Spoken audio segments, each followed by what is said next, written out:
Hello everyone, कैसे हैं आप सभी लोग। आई होप अच्छे होंगे और अच्छे से पढ़ाई भी कर रहे होंगे।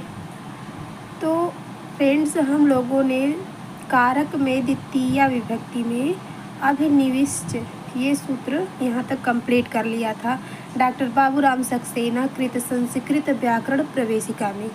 आज हम लोग इसके आगे देखेंगे अगला सूत्र उपान वंध्यांग वसः, ये सूत्र देखेंगे। तो अगर आप चैनल पर नए हैं तो चैनल को प्लीज़ प्लीज़ प्लीज़ सब्सक्राइब कर लीजिए और बेल आइकन भी प्रेस कर लीजिए। चलिए देखते हैं। यदि वस धातु के पूर्व अनु अधि आ में से कोई उपसर्ग लगा हो, ये दीर्घ आ रहेगा, तो क्रिया का आधार कर्म होता है। यदि वस धातु के पहले कहा गया है, उप अनु अधि आ में से कोई उपसर्ग लगा हो तो क्रिया का आधार कर्म होता है। जैसे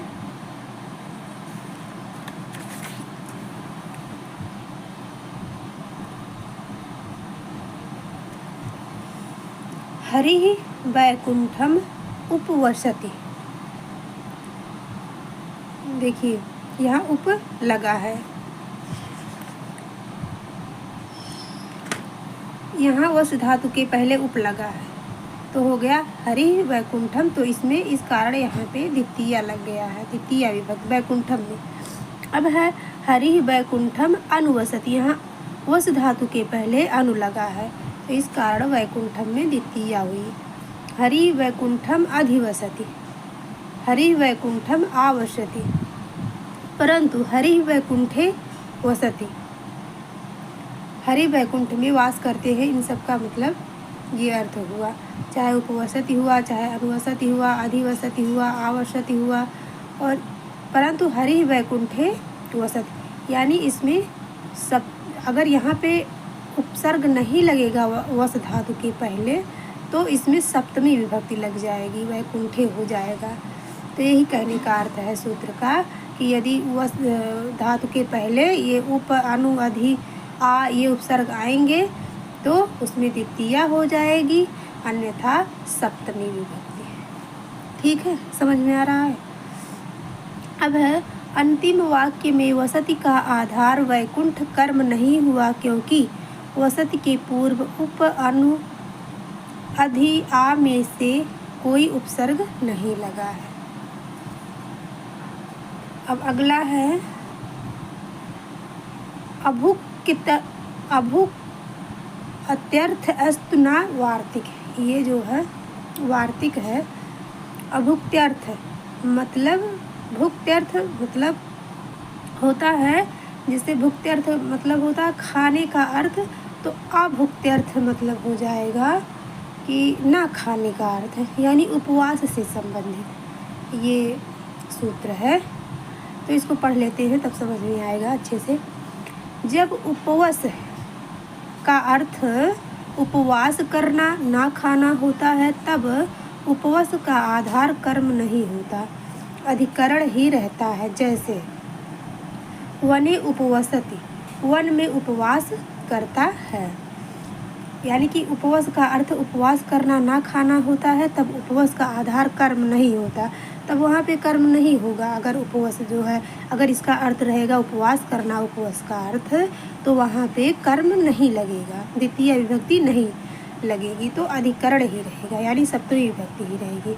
जैसे वने उपवसति, कहने का अर्थ है ये वार्तिक है, यहाँ पे वस धातु भले है और उपसर्ग पहले भले ही आया है, लेकिन यहाँ पे सप्तमी लगी है। क्यों? क्योंकि यहाँ उपवास का अर्थ उपवास करना है, इसलिए वन में उपवास करता है। आई बात समझ में? सरल है सब, आपको अच्छे से बस देखते हुए चलना है, कंसंट्रेट करके दिमाग को। अब है अगला, ये इतना इम्पोर्टेंट नहीं है, इसको हम लोग रिसीव करते हैं। अगला देखते हैं।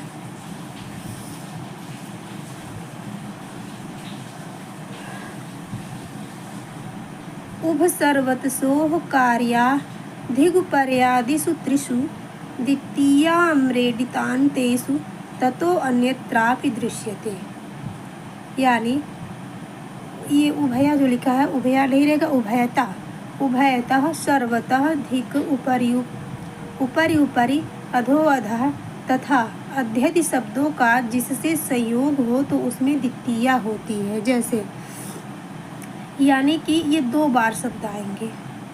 जैसे ऊपरी ऊपरी है तो ये संधि हो गया, यहाँ पे ऊपरी ऊपरी हो गया। अधा अधा है तो अधो अधा तथा अध्यधि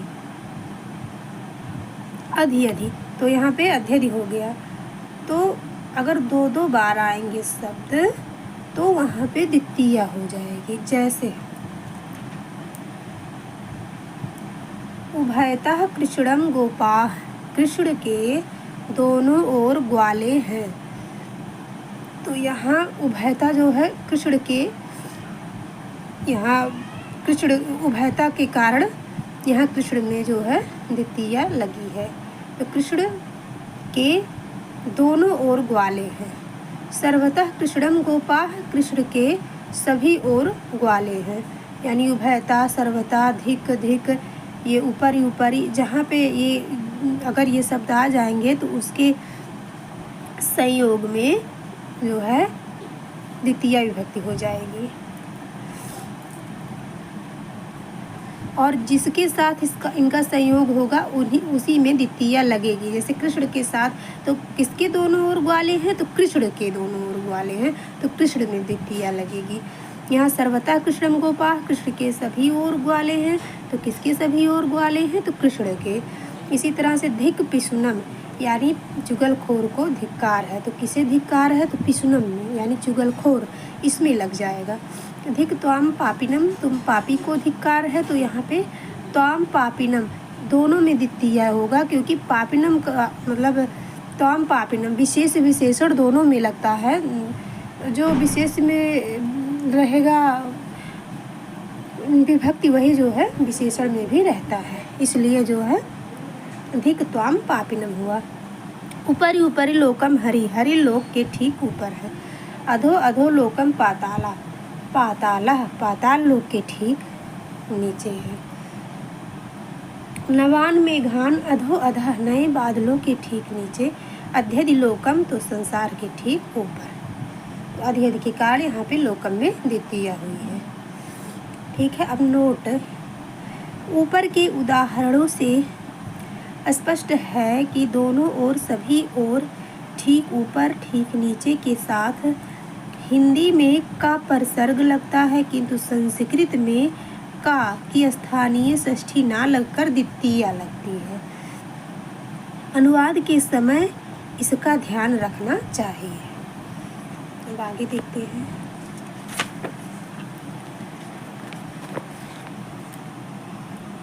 अब ये भी वार्तिक है और ये सरल वार्तिक है। ये अभिता परिता समया निक्सा हा प्रतियोगे अपि, यानी अभिता चारों ओर या सब ओर, परिता सब ओर, समया समीप, निक्सा समीप, हा प्रति यानी हा और तरफ, प्रति तरफ शब्द जिस शब्द के संबंध में प्रयुक्त हो उसमें द्वितीया होती है। मतलब ये शब्द अगर आएंगे अभिता परिता समया निक्सा हा और प्रति, तो जिसके सहयोग में आएंगे तो उसमें जो है द्वितीया लगेगी। जैसे परिजनः राजानम अभितः तस्थौ, नौकर राजा के चारों ओर खड़े थे। रक्षांस वेदीन परितो निरास्थत, राक्षसों को वेदी के चारों ओर से निकाल दिया। ग्रामम समया निक्सा वा, ग्राम के समीप। हा सठम, हाय सठ। मातु हृदयम कन्याम प्रति स्निग्धम भवति, माता का हृदय कन्या की ओर यानी कन्या के प्रति कोमल होता है। नोट देख लेते हैं। यहाँ भी हिंदी और संस्कृत दोनों के प्रयोग में विभिन्नता है। प्रति के साथ हिंदी में षष्ठी लगती है। अगर यही हिंदी में इसका जो है इसको लिखना रहेगा तो प्रति के साथ षष्ठी लगेगी, संस्कृत में द्वितीया। इसी प्रकार अभितः परितः समया निक्सा के साथ भी होता है। अब है ये भी सूत्र सरल है, अंतरा अंतरेण युक्ते। तो इसको भी देख लेते हैं, नहीं तो रहने देते हैं फ्रेंड्स। अगले पार्ट में इस सूत्र को देखेंगे। तब तक के लिए नमः संस्कृत है।